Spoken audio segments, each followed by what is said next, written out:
공공부문의 정규직 일자리가 비정규직 일자리로 다시 메워지는 실태 살펴봤는데요. 왜 이런 일이 벌어지고 있는지 이 문제를 취재한 기자와 함께 자세히 알아보겠습니다. 김아른의 기자 스튜디오에 나와 있습니다. 예, 어서 오십시오. 자, 2017년부터 비정규직이었던 일자리들이 정규직으로 전환이 됐는데 그동안의 추이를 한번 좀 보죠. 네, 정규직 전환은 2017년 문재인 정부 들어서 공공부문 정규직 전환 가이드라인을 통해 시작됐습니다. 노동개혁의 대표적인 사례인데 노동시장 이중 구조를 개선하려는 핵심 사업이기도 합니다. 예. 비정규직을 정규직으로 바꾸고 임금 격차를 줄여 노동 조건과 처우를 개선하겠다는 의미였거든요. 그런데 당장 민간에 강제할 수는 없으니 공공기관, 출자, 출연기관부터 단계적으로 시행을 하면 정규직 전환을 시작할 수 있을 거라고 본 겁니다. 정부가 예산을 주고 운영하는 공공부문을 개선하면 민간 부분 정규직 전환도 이끌어낼 수 있다는 취지였는데요. 그때 부산에서도 비정규직 일자리 2,600여 개가 정규직이나 무기계약직으로 전환됐습니다.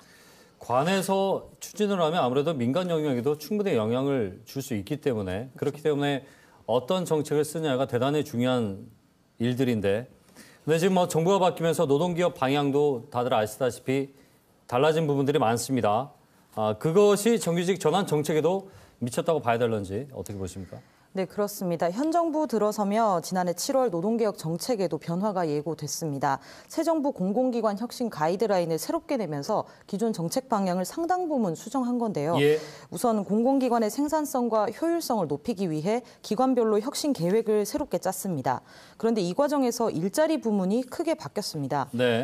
기능 조정에 따라 인력을 줄여서 조직을 축소하겠다는 게 골자였는데요. 현재 인원이 정원을 채우지 못하고 있는 경우 정원 자체를 줄인다거나 단위 조직은 대부서로 바꾸는 등 관리 체계를 광역화해서 관리 인력을 줄인다는 내용이 담겼습니다. 올해 공공기관 정원도 줄이는 걸 검토한다고 명시하는 등 대대적인 변화를 예고한 거죠. 그 결과 올해 공공부문 경영평가에서도 평가 요소들이 바뀌게 됩니다.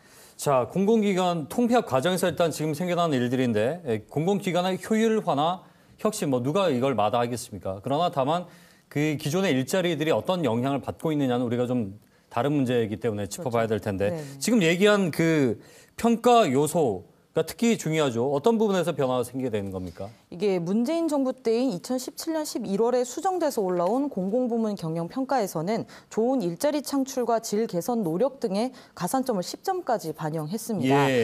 점수 1, 2점에도 큰 영향을 받는 공공기관 입장에서는 너나 할 것 없이 공공부문 정규직 전환에 나섰는데요. 신경을 쓸 수밖에 없다는 거죠. 예, 가점이 엄청나니까 거기 신경 쓸 수밖에 없는 상황이었죠. 특히 앞서 예시로 들었던 부산시설공단의 경우는 부산시 산하 공공기관 가운데 두 번째로 실적이 높았던 곳이기도 합니다. 그런데 이 일자리 부문 지표가 올해 경영평가에서는 최대 5점까지로 줄어들었습니다. 가점이 줄어드는 만큼 다른 부문에서 점수를 높여야 평가가 유리한 상황이지 않습니까? 그렇다 보니 공공기관들이 정규직 일자리 전환 문제에 소홀해질 수밖에 없다는 게 전문가들 평가인데요. 결국 정부 지침이 바뀔 때마다 공공부문의 일자리가 출렁이는 상황이 반복될 수밖에 없는 구조입니다. 그렇군요. 자, 이 공공기관에서 경영평가라는 것이 대단히 중요한데 한 점 한 점이 중요해요. 그런데 이제 최대 10점까지였던 것이 5점으로 줄었다. 그러면 당연히 그 일자리 부분은 신경을 덜 쓸 수밖에 없게 그 비중이 줄었으니까. 엄청나게 줄어든 거죠. 자, 지금 일자리 문제가 불과 2017년에 지침이 마련되고 6년 사이에 또 이렇게 바뀌었단 말이에요. 일하는 사람이 바뀐 건 아니지 않습니까? 이 대안이 없겠습니까? 이게 공공기관들도 나름 자구책을 마련하고 있는데요. 우선 기존에 일하고 있는 무기계약직, 정규직 직원들의 처우를 바꾸는 건 아닙니다. 다만 노인 일자리나 임시직을 채용해서 빈자리를 채우는 게 지금 문제가 되고 있거든요. 그런데 이 부분도 기관마다 인력 구조가 다르다 보니 대응이 제각각입니다. 부산교통공사는 미화나 시설 분야의 인원들을 자회사에 직고용했습니다. 부산환경공단은 정규직으로 전환한 뒤에 오히려 정년이 줄어드는 점을 감안해서 따로 지침을 만들고 퇴직 후에는 기간제 노동자로 재고용할 수 있도록 하기도 했는데요. 하지만 일관성 없이 정부 정책이 수시로 바뀌는 부분은 공공기관이 나서서 해결할 수는 없는 노릇이죠.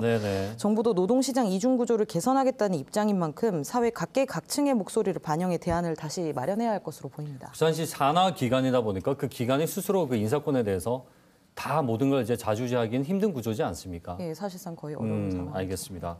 그리고 지금 기존의 직원들이 뭐 권고퇴직이나 해고된 건 아니지만 새로 생겨난 그 자리가 지금 방금 말씀하신 대로 시간이 짧다든지 근무 임금이 줄어든다든지 그런 문제들이 또 있군요. 전체 기간이 1년인데 1년이 지나야 퇴직금을 받을 수 있지만 뭐 10개월, 11개월을 줄인다든지 이런 식으로 해서 퇴직금을 주지 않고 아니면 시간을 짧게 해서 이제 고용 임금을 줄이고 이런 방식이 이제 지금 사실상 진행되고 있는 거죠. 그 사각지대를 이용한 거죠. 교묘하게 또. 그렇죠.